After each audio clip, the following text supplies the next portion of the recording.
restoration. And like many of our panellists today, has another hat on. He's also from the Commission on Ecosystem Management. David has extensive experience in Australia, Papua New Guinea and Asia Pacific region. And he has an in-depth interest in the ways in which degraded landscapes can be restored. David, over to you. Thanks, Will, and thanks to Mark, because what I'm going to say follows on rather nicely, I think, from Mark's presentation. I'm going to be talking about ways of increasing resilience when undertaking rehabilitation or restoration of degraded lands. Now, there's classically two broad approaches that people have tried to use in the past. One is to use monocultures, and one is to use the approach that I'm going to call ecosystem or ecological restoration. You can see in the graph here, the bottom axis is biological diversity, and on this axis here is biomass and structure. And in our undegraded system, it would be up in the top right. So ecological restoration seeks to take the system from the degraded state back to where it was before.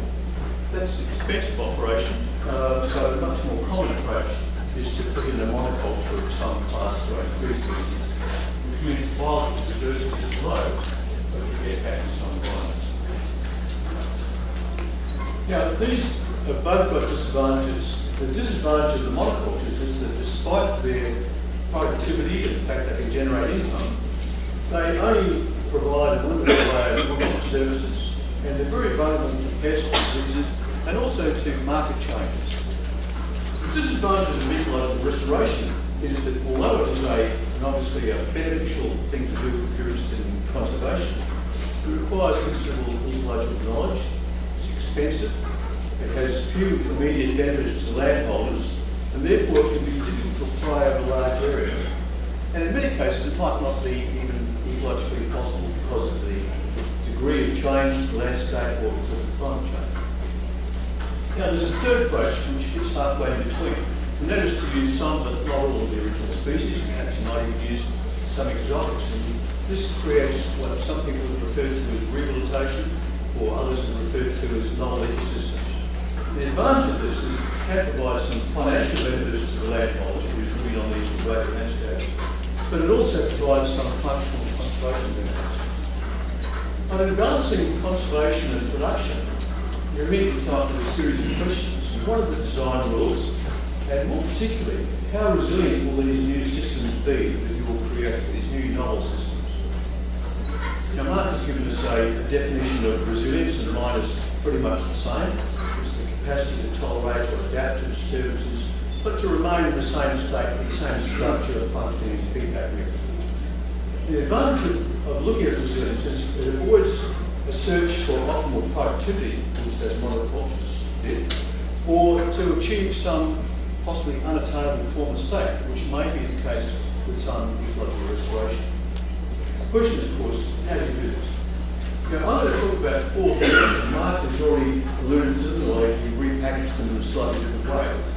We're going to talk about the ecological component of resilience, the economic component of resilience, the social component, and the institutional framework in which all these things have to be set. Now, the ecological component is firstly to protect any residual forests that are still in the landscape, because they retain a source of seeds and seed dispersers and wildlife that can possibly recolonise your new forests. And then to use multi-species plantings, that is more than one species, and use more particularly representatives of different functional types, species that are tolerant of, say, drought, as well as species that can take advantage of water, species that are tolerant of shade, species that are light demanding, species that might be nitrogen fixing as well as those that aren't. You can see if you can get a mixture of species that can tolerate different environmental conditions, because we're looking not at the standard average conditions, we're looking at being able to tolerate possible extremes. And also to do this over a landscape, not just to concentrate on what's happening on a particular site, but to get diversity in the landscape. And it's kind of here that many of you have seen of pulpwood plantations in Brazil, going to monoculture in the plantation, but natural regrowth outside it. So the net effect across the landscape is quite a lot of diversity. The economic component is to avoid reliance on one product or one market. that is to have in your mixture of species, species are to provide multiple goods. We're looking for multiple markets, goods and services, and markets that are both local, national, and international. And to build this up, of course, we need to provide the landholders with information on the nature of these markets and how to access them. The third component of building or enhancing resilience during restoration or during reforestation is to build the adaptive capacity of the community to actually undertake this, so that they're not dependent on information coming down from on top, but there's information and a capacity within the community itself to do things if things go wrong.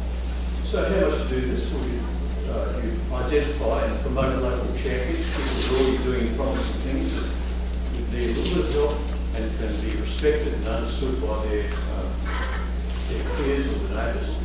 To arrange field days at local plantings, perhaps on these the champions farms, to provide various networks. You might have learning networks where people exchange information, or you might have marketing networks where people band together to sell their products collectively rather than individually, and to encourage within the community interactions outside the community. So you have interactions as well as stakeholders, NGOs, researchers, government agencies, and so on, who can provide information back into the community.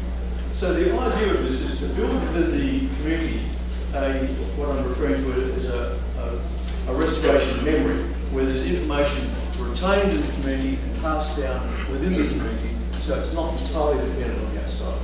And of course, we want the community to be undertaking monitoring and adaptive management. So if things go wrong, the community's got the capacity to think about a way around the problem. And the fourth component was this institutional component, where we're looking at three things. Looking at information, economics, and legal framework. In the case of the information, we're looking at ways of helping to create, store, transmit, and share information. In the case of economics, we're looking for conditional support, that is, it's got some strings attached, for appropriate forms of restoration. We're not looking at support for monocultures, but we are looking at support for these sorts of ecological plannings that I talked about earlier. And this support might come in terms of taxation concessions, financial or non-financial incentives, funds for compensation. There's a number of economic mechanisms that might be used. And lastly, we need a legal framework that supports what's going on, helps regulate, and allows code management and devolution down to the stakeholder, the lowest level of the stakeholder. Go on. Our chairman is a tough guy, I know that. So I'm going to rapidly pass on to two short case studies. The first one was a storm that went through China in 2008. It was a severe ice storm. And the funny thing about this was it was at latitude 27 north. Latitude 27 south is where I live. And we would be stunned to get an ice storm coming through there. The Chinese had, and what it did was to absolutely flatten large lumps of forest. I don't know if any of you have seen an ice storm, and what happens is ice builds up around branches or power lines, and eventually the branches fall off, or in the case of bamboos, they explode. So the net effect was there was extensive damage to trees and forests over a very, very large area of southern China. You can see what happened here. The tops of some trees were broken out, the trees on the top were broken off. In other cases, the whole forest was damaged, and the fire went through, burnt the lot, and it was replaced by very thick bamboo. There was anecdotal evidence that exotic species were more badly affected than natives, and also anecdotal evidence that monocultures were more severely affected by than mixed plants. So what the provincial forestry people decided to do was to reforest, but to try and build in a bit of extra diversity into these systems. Now this was a brave thing to do for a forestry organisation that up till then had been focusing on production, maximising production, and very much into traditional forestry monocultures. So where there was plantations that hadn't been entirely damaged, they tried to enrich them by planting seedlings of slightly shade tolerant species within the existing plantings to convert monocultures to extra. And in the case of sites where the forest has been completely devastated, they reforested. They planted about 5 species per site, up to 5 species per site, but across the province as a whole, there are in the order of 40 species. Remember I talked about the scale issue before. I said it didn't matter what you did on the, well, it did matter what you did on the site, but you also could get resilience across the landscape as a whole, and they were trying to do it as well. The second case study is in mine sites in Australia. When the first mining rehabilitation project started in Australia, after the miners had gone through, the miners thought, well, the best way of revegetating these was to use a well-known species that grows fast, get quick canopy cover, and that will satisfy our legal requirements. What happened in most of those cases was that the things failed. Either a fire went through, or the promising fast-growing exotic species failed. And gradually over time, what they've gone through to is planting a mixture of native species. Sometimes they'll use exotics because in many cases the mine process has transformed the landscape. So it's been possible to put back all the native species. Sometimes, for example, the hydrology has changed. But they'll try to put back as many species as they can, not necessarily to ecologically restore the landscape in the way that my first graph going up to the top right was showing, but to achieve a self-sustaining community where they don't have to keep on fertilising or sowing seeds, or will be self-reproducing over time. And probably they'll use around 30 million species. Well, this is my last slide. This section is about translating theory to practice, and I'm just going to put up some questions just to show you that this is not all cut and dried. These are questions that might have occurred to you as I was talking. The first question is, what types of risks are likely at a particular site, and how severe might they be? So what sort of resilience are you trying to target? And are you targeting only ecological resilience to deal with the ecological problems that might come down the track, or are you dealing with economic resilience? And I think you've got to deal with at least those two, both of them. Second question is, how many species should you use? I talked about the Chinese using up to 5. Is 5 the limit? Well, of course, it's going to depend on what sort of biogeographical zone you're in, but this is a hot topic of how many species you might have to use to acquire resilience. Third question is, how do you balance production and diversity? Many farmers are going to be wanting, many poor farmers, or many rich farmers that as well, will be wanting a certain amount of production to pay for the revegetation of the degraded site. So what's the trade-off there? How do you make that balance? And lastly, are there trade-offs between acquiring ecological resilience, or economic resilience, or social resilience? Can you have a low level of one if you've got a high level of the other two? I haven't got the answer to those questions, but I think they're good questions. That's it, Bill.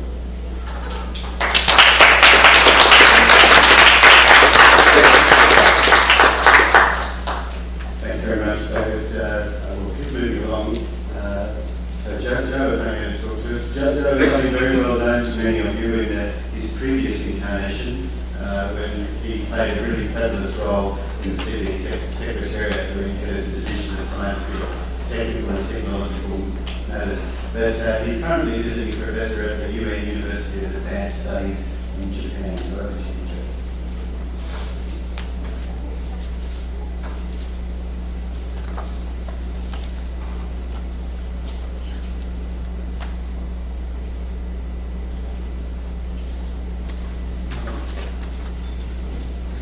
Thank you, Bill. What I would like to do today is just to try to talk about resilience in plain language. We work with policymakers, and very often they can't understand what we are talking about. And in fact, these days, when you talk about resilience in meetings, you look very interesting.